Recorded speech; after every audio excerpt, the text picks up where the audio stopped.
Welcome back to Ask the Experts, the offer and after interview stage. This is where panic normally kicks in, follow-ups, offers, negotiations. Let's talk about how experienced professionals handle this stage. Ryan, do I send a thank you email afterwards? Yes, always send a thank you. So what's the timing, Austin? 24 hours or 72 hours? What looks not too clean? I think most ideal is 24 hours. So while it's still fresh in their minds, I would definitely send it the first day that you can. What about negotiating salary? Do we do that? Yes, as long as it's respectful. And if you're using a recruiter, talk to the recruiter first. And if you're using somebody in corporate HR, talk to them first before it gets back to the hiring manager. Should we always know the salary range before interviews even begin? Yes, I would do your homework, talk to your recruiter, talk to the organization, try to understand it ahead of time so you're not wasting anyone's time.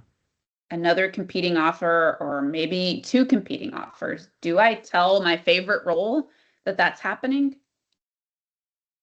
Yes, I mean, transparency builds trust. Again, utilize your recruiter if they're internal or agency related. You definitely want to make sure that that narrative is accurate. What if I had just left a toxic job? Is that okay to talk about anytime during this whole process?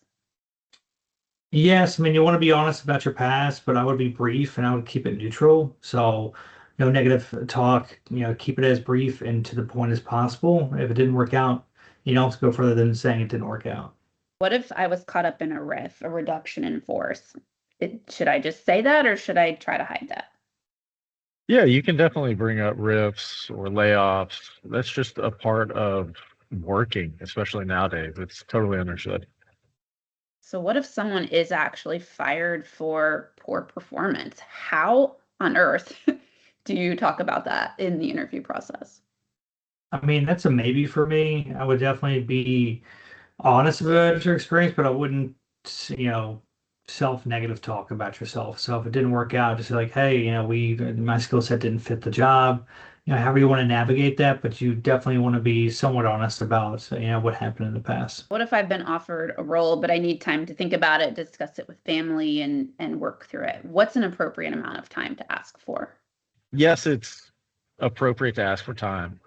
Just stick to that time frame. Don't, a lot of people say, hey, let me know by the end of the week or let me know by Monday. So whatever you say you're going to do, stick to it. What about turning down an offer? How do we do it?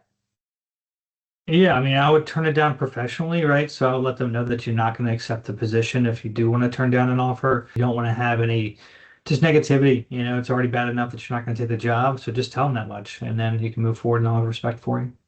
You've heard it from the experts. Careers are not built on panic or rushing. They're built on clarity, honesty, and long-term thinking.